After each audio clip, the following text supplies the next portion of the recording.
രാധ തൻ പ്രേമത്തോടാണോ കൃഷ്ണ ഞാൻ പാടും ഗീതത്തോടാണോ? രാധ തൻ പ്രേമത്തോടാണോ കൃഷ്ണ ഞാൻ പാടും ഗീതത്തോടാണോ? വൃന്ദാവന നികുഞ്ചങ്ങളില്ലാതെ നീ ചന്ദനം പോൽ മാറിലെയുന്നു. നിന്റെ മന്ദസ്മിതത്തിൽ ഞാൻ കുളിരുന്നു.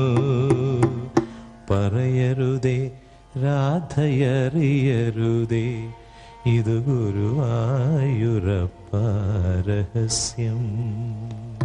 കൊട്ടുമില്ല കുടവുമില്ല നെഞ്ചിൽ തുടിക്കും ഈടയ്ക്കയിലെൻ സംഗീതം.